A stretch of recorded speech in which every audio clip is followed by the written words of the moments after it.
The crowd roared like a storm, their voices rising in cruel delight as the slave traders dragged another man to the stage. Chains rattled against his wrists and ankles, each clang echoing his humiliation. His bare skin was marked with scars, some old, some fresh from the lashes of the whip. His head was bowed, his long, dark hair covering most of his face, but even hunched and beaten, his body radiated raw power. He looked like a beast caged too long, a lion paraded before jackals. "Look at this one," the auctioneer shouted, striking the man across the back with a rod to force him upright. The man did not flinch. He raised his head, and for a moment the crowd went silent. His eyes were wild, a fire burning within them that spoke of defiance. He was not broken. "A savage from the northern tribes," the auctioneer declared. "They say he tore through 10 soldiers before capture. Dangerous, untamed, but strong enough for the arena. Who will bid?" Laughter and insults rose from the crowd. "He looks half mad. He'll die in his first fight. Better to kill him now than waste coin." From the side of the market, a young woman watched. Draped in pale silk, with jewels that glimmered against her skin, she stood apart from the common rabble. Her father was a wealthy merchant with connections to senators and generals, and she was expected to carry herself with the same cold distance. But her eyes lingered on the chained man as the crowd mocked him. Unlike the others, she did not see a beast. She saw a man who had not surrendered, even in chains. The auctioneer raised his rod again, striking the man across the chest. "Bo, savage, show your master's respect." The man snarled, a sound so primal it made even the soldiers hesitate. One of the guards lifted a spear, ready to silence him permanently. The crowd cheered for blood, and then her voice cut through the noise. "Don't hurt him." The auctioneer froze. The guards turned, confused. The woman stepped forward, her hand raised, her face firm. Murmurs rippled through the crowd as she moved closer, her silken sandals touching the dust of the market ground. "I'll buy him," she said, her voice calm but unyielding. The crowd erupted in laughter. A lady buying a savage. For what? Her amusement. Someone jeered. She ignored them all, her eyes locked on the chained man. He stared back at her with the intensity of a cornered wolf, but there was something else in his gaze now: confusion, curiosity, a spark of hope quickly buried.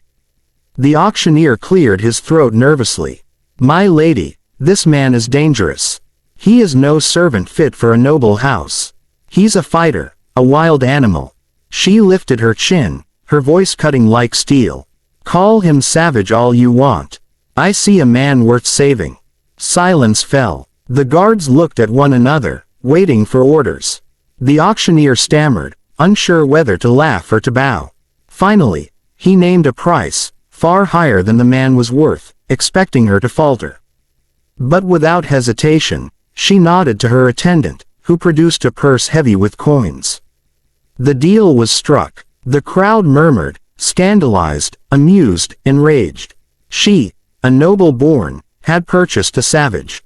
They whispered that she was mad, reckless, bewitched. But she heard none of it. As the chains were handed over, she stepped forward, closer to the man. "You belong to me now," she said softly.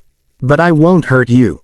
He looked at her, silent, his breath heavy, his chest rising with the rhythm of restrained fury. She wondered if he understood her words.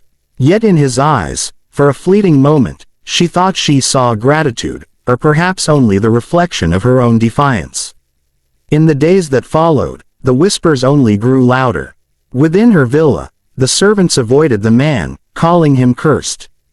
Dangerous. He ate in silence, slept on the floor, and moved with the restless energy of a caged beast. Sometimes she caught him glaring at the doors, as though plotting escape. Sometimes she woke at night and found him sitting awake, staring at the stars through the window, as though longing for a freedom forever lost. She tried to speak with him, but he gave no answers. His language was harsh, guttural, unlike the smooth tones of the empire. Yet slowly, she noticed things.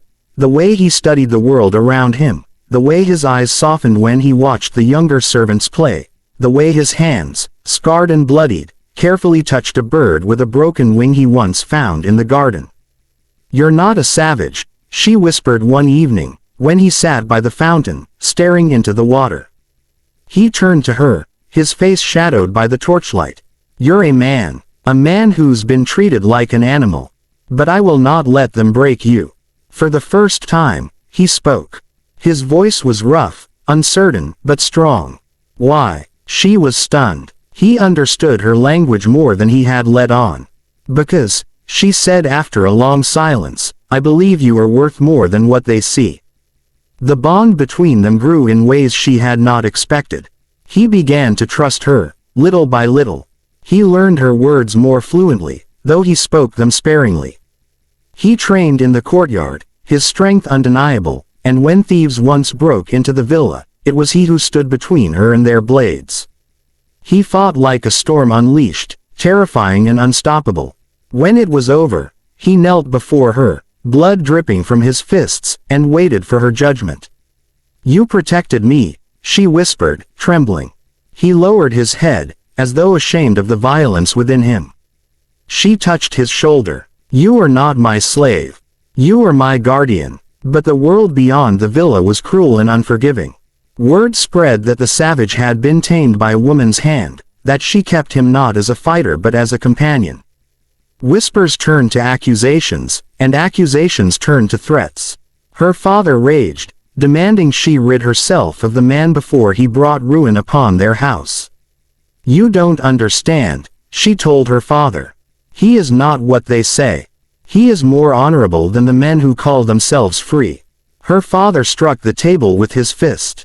"He is a beast, and beasts belong in cages, or in the arena." The day came when soldiers arrived, bearing orders from the magistrate. The man she had saved was to be taken to the gladiators' arena, to fight for the empire's amusement. She begged, pleaded, even offered coin to spare him, but her influence had limits.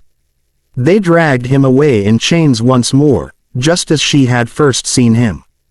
The arena roared with anticipation. Thousands of voices echoed against the stone walls as the savage was thrown into the sand. Across from him stood trained gladiators, armored and armed, prepared to slaughter him for spectacle. The crowd screamed for blood. From the stands, she watched with her heart breaking. He looked up once, through the sea of faces, and found her. In her eyes, he saw the same fire he had carried all his life, the refusal to bow, to surrender, to be less than a man. The fight began. Steel clashed, blood spilled, and the savage fought with a fury that shook the arena. One by one, the gladiators fell before him. The crowd's jeers turned to stunned silence, then to awe. They called him savage no longer, they called him champion. When the final foe lay defeated, he stood in the center of the arena, bloodied but unbroken. The magistrate raised his hand, ready to decide his fate, death or mercy. The crowd chanted for death, hungry for the spectacle. But then she rose from her seat, her voice piercing the chaos. "Enough. He has proven himself. He is no beast. He is a man." The magistrate hesitated, the crowd murmured, and in that moment of silence, the savage dropped to one knee, not in submission, but in honor. He looked up at her, and though his lips did not form the words, his eyes said it all. "You saved me." And as the arena roared, some in anger, some in awe, she knew that no matter what the world believed, she had been right from the beginning. He was not a savage. He was a man worth saving.